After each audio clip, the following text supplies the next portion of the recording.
Banyak orang tidak menyadari dirinya mengalami infeksi menular seksual atau IMS dan penyakit menular seksual atau PMS. Untungnya kebanyakan penyakit IMS bisa diatasi dengan pengobatan. Bahkan gejalanya berkurang seiring waktu dengan pengobatan. Sayangnya banyak orang cenderung mengabaikan tanda-tanda bahaya IMS.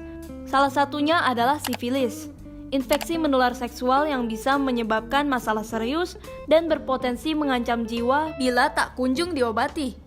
Kenali gejala, pencegahan, dan pengobatan sifilis bersama Dr. Arini Widodo, dokter spesialis kulit dan kelamin berikut ini. Apa itu sifilis? Sifilis merupakan penyakit menular seksual yang disebabkan oleh bakteri yang kita namakan Treponema pallidum. Penyakit ini juga sering disebut sebagai the greatest imitator atau peniru yang hebat. Kenapa? Karena gejalanya yang bervariasi dan dapat menyerupai penyakit-penyakit lain.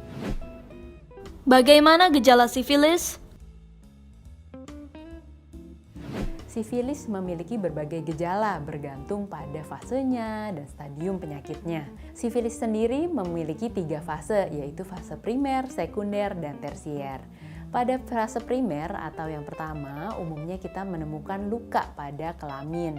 Nah, biasanya luka ini sifatnya tidak nyeri dan tidak menimbulkan keluhan apapun. Biasanya kita menemukan lebih banyak gejala pada sifilis sekunder, di mana sebenarnya infeksi bakterinya sudah menyebar ke seluruh tubuh. Nah, infeksi bakteri yang telah menyebar ke seluruh tubuh menimbulkan berbagai gejala pada berbagai organ tubuh. Kemudian juga menimbulkan pembesaran kelenjar getah bening di seluruh tubuh kita. Pada kulit, biasanya gejalanya dapat beragam.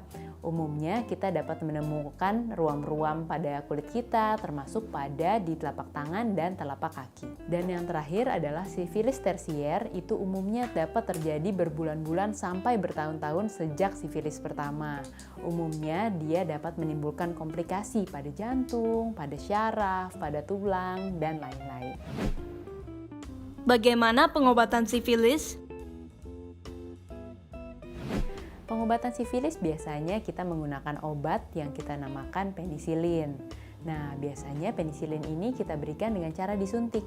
Sebelum dilakukan penyuntikan, biasanya dokter menggunakan tes uji alergi untuk memastikan kita tidak alergi dengan obat ini. Apabila seseorang alergi dengan penisilin ini, biasanya ada obat alternatif-alternatif lain yang ditawarkan dokter. Pengobatan juga berbeda berdasarkan penyakitnya, berdasarkan fasenya, berdasarkan stadium maupun komplikasinya. Oleh karena itu, sebaiknya kita berkonsultasi dulu ke dokter untuk diberikan pengobatan yang paling tepat sesuai dengan fase dan stadium penyakitnya.